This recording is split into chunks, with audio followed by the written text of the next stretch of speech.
Today, we're diving into a really significant challenge right here in Georgia, USA. It's about educational inequality among underserved youth. A tough topic, but an important one.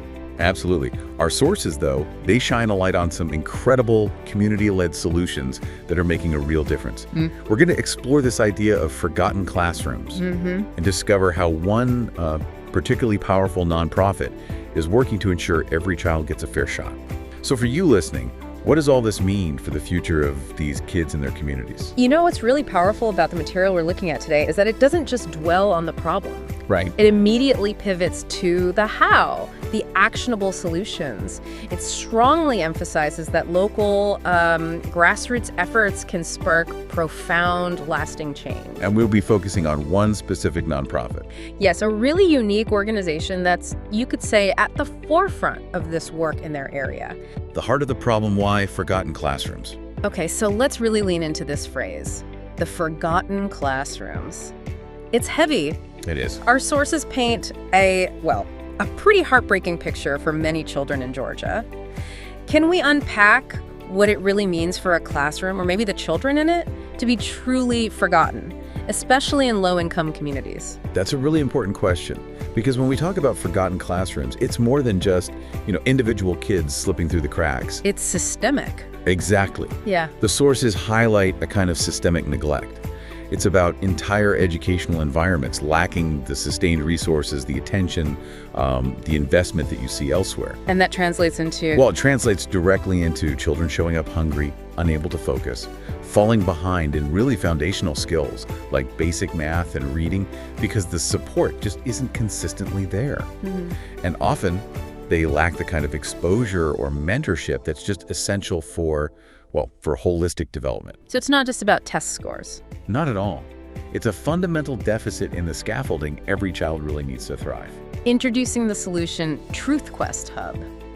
That picture can feel overwhelming, definitely. But thankfully, our sources don't just leave us there. No, they pivot quickly. They introduce us to a vital organization that's stepping up to bridge these gaps, Truth Quest Hub Incorporated. Right. Based right here in Georgia. And they're a 501c nonprofit. For listeners, that means they're an officially recognized public charity. Which underscores their commitment to service and transparency. Donations are tax deductible. Good point. So what's the core mission behind Truth Quest Hub? What's their vision? Well, their mission is incredibly focused and urgent. It's about unlocking opportunities for underprivileged youth, giving them the essential tools they need for success. Okay. And their vision builds right on that. They aim to establish these thriving community hubs. Hubs, like physical spaces. Exactly. Safe, inspiring spaces for growth, for learning, for self-discovery. The goal is to foster a generation of empowered young people. Kids who aren't just, surviving day to day, but truly living with purpose and reaching their potential. That's a powerful vision. Now, the sources mention a deep frustration that actually sparked its founding. Can you tell us about the founder, Xavier Shipman, and what really pushed him to start this? Absolutely. If we connect the dots, Xavier Shipman started Truth Quest Hub really out of direct firsthand observation. He saw the need himself. Very much so. He saw children in underserved neighborhoods who just didn't have access to basic things. Educational support, healthy food, positive role models. The need was just so immediate, so overwhelming. Seeing kids genuinely hungry, falling behind, he felt he had to act. So start it small. It did, just tutoring and providing snacks initially, but the sheer volume of need in that community meant they had to scale up pretty quickly. It really grew out of that powerful initial frustration, that direct response to an urgent community cry. A classic grassroots beginning. Yeah. Exactly. The toolkit for success programs in action. Okay, so it sounds like Truth Quest Hub really tries to tackle multiple needs at once. Yes, it's quite comprehensive. Let's dig into the specifics of their programs. The sources highlight several key areas, starting with something really foundational: math and reading support. What does this educational empowerment actually look like day to day? Well, the tutoring programs definitely focus on math and reading because, as we know, those are absolutely foundational. Can't build without them. Precisely. Yeah. Without a strong grasp there, everything else in school becomes incredibly difficult. But what's really interesting and what stood out in the sources is that it's not just about the academic side. Okay. It's deeply interwoven with emotional support, with building confidence. So addressing the whole child. Exactly. By integrating that emotional piece, they're tackling deeper issues, maybe a fear of failure or a lack of self-belief. And when you address that, the academic progress often follows much more naturally. You can teach reading skills, but if a child doesn't believe they can read, the progress stalls. Makes perfect sense. And beyond the academics, they also have this mentorship component. Tell us about the Big Brother and Sister initiative. Right, this pairs the younger students with older mentors, usually high school or college aged. And these mentors aren't just dropping in occasionally. They provide a consistent, positive presence. Consistency is key, I imagine. Hugely important. They help with homework, sure, but also with practical life skills, maybe navigating social situations, and crucially, just being a reliable, trusted adult who listens and offers guidance.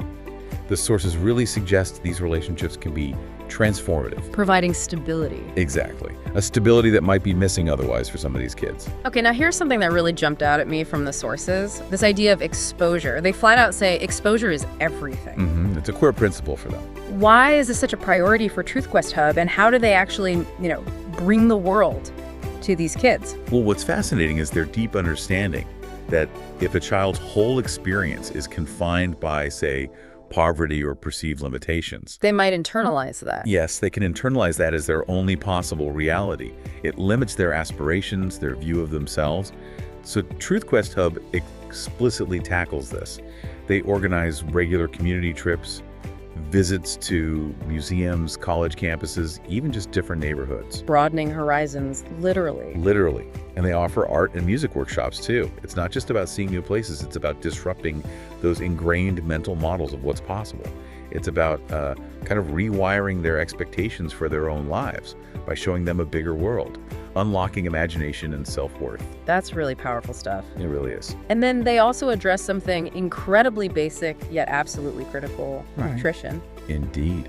You can't learn effectively if you're hungry. And for many of the children TruthQuest Hub serves, the meal they get there is highlighted in our sources as potentially the most nutritious food they eat all day. So this directly tackles food insecurity, which, as we know, profoundly impacts a child's ability to concentrate, to learn, just to thrive physically and mentally. It's all connected. It's a truly foundational piece of their well-being strategy. Impact and future vision. Okay, let's talk about tangible impact and where they see themselves going. What kind of numbers are they aiming for? What are the plans for the future? Well, their immediate goal, operationally, is to consistently reach about 100 students each year through their main education and mentorship program.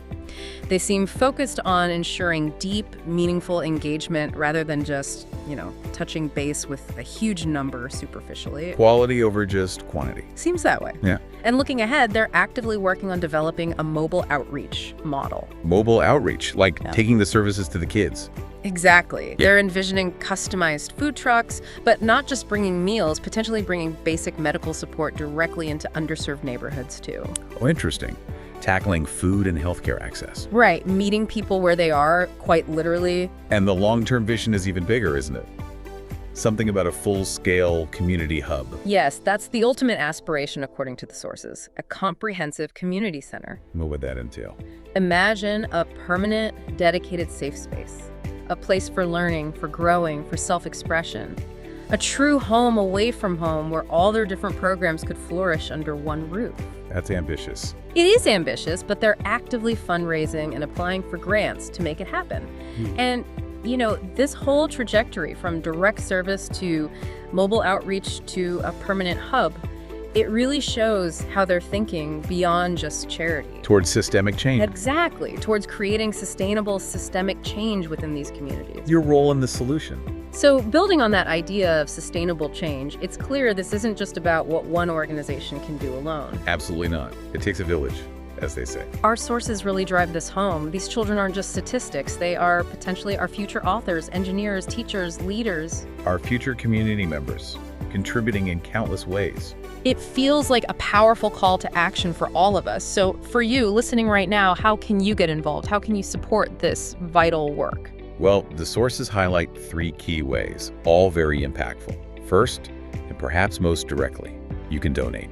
Every dollar, honestly, helps feed, tutor, and mentor more children. It provides those essential tools we've been talking about. Okay, donating. What else? Second, you can volunteer your time.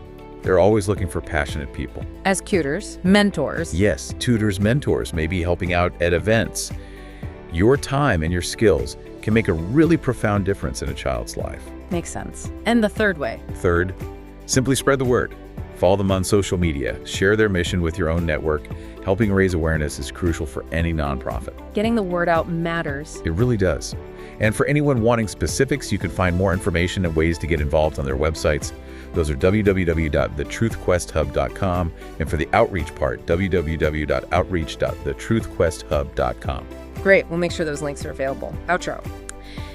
This deep dive today has really shown us, I think, that while the challenges facing underserved youth here in Georgia are absolutely significant, they're not insurmountable. Exactly. The community-driven solutions, like the work Truth Quest Hub is doing, are equally powerful. And it feels like it's about more than just charity, doesn't it? It really does. It seems rooted in this deep conviction that every single child deserves a fair shot, regardless of their zip code or circumstances. Fundamental belief in potential. Yeah. So, as we close out, maybe something for you to think about. If just one organization, fueled by a clear vision and, crucially, community support, can commit to unlocking the potential of 100 kids each year through this kind of comprehensive care, what limitless possibilities could open up for our communities if even more of us chose to truly see and then act for those who might feel forgotten? It's a powerful thought. What small, intentional step could you take today, maybe this week, to amplify a voice that needs hearing or support an effort that ensures no classroom and no child is ever truly left behind?